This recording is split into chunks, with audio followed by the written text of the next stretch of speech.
So what are you doing down here? You know, skiing, doing blow. Ooh, I got into cockfighting. Oh, that sounds wonderful. Oh, stay still, I'm trying to help! What the f is wrong with those chickens? They're angry.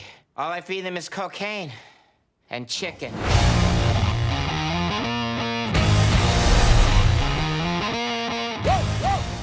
Congratulations on the film. Thank you very much. Really appreciate it. So this wasn't, I guess, originally planned as a trilogy. When you made the first one, you thought, okay, well, this is a great little gig. I've made a few movies, because you were still fairly new to the scene at that point. Very new, yeah. How do you feel 3 movies in now? How do you feel about Mr. Chow? It's so surreal. I mean, I genuinely can't believe it. You know, I mean, I like you said, I very new in my career. It was just, I did maybe done a couple of movies prior to The Hangover, and it just changed my life. Mr. Chow just changed my life, just opened up a new world for me, and I was able to work a lot as an actor because of that first Hangover.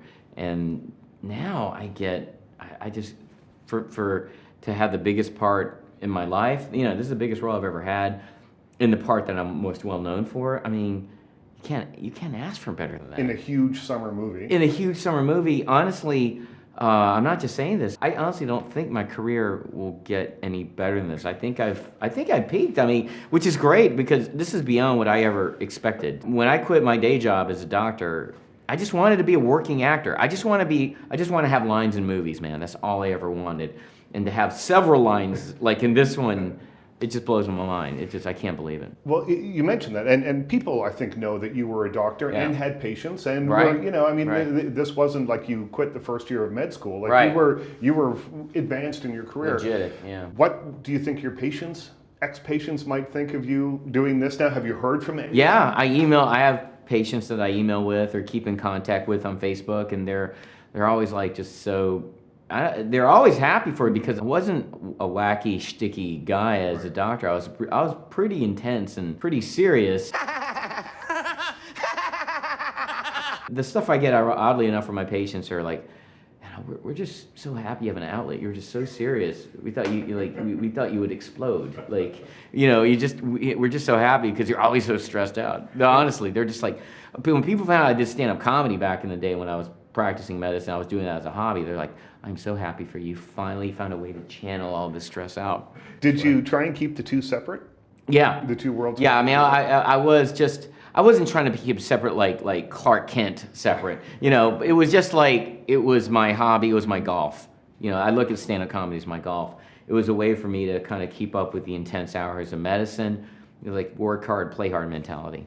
Yeah. Now, Mr. Chow is an extreme character.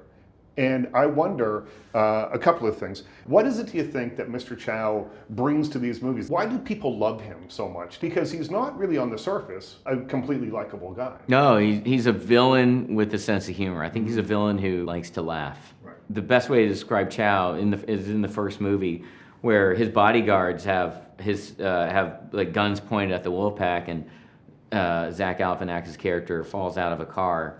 And, you know, he's about to threaten the Wolfpack lives, and then he goes, fat guy fall down, so funny.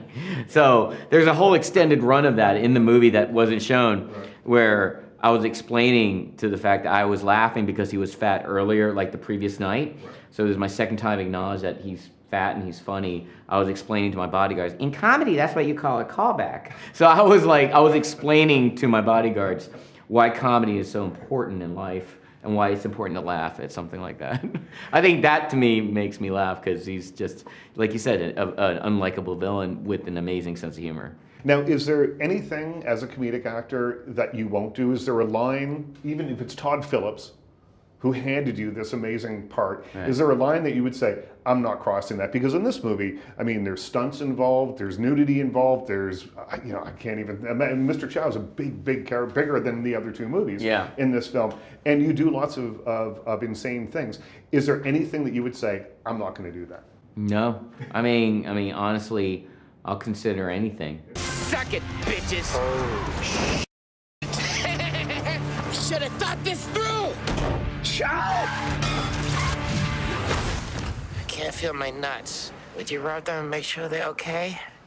I feel like Chow only is limited by people's imaginations. You know, it's as wide as the open sea. That's why Mr. Chow, and I'm not saying this because I'm promoting the movie, is my favorite character, because the spectrum of imagination of that character is so wide.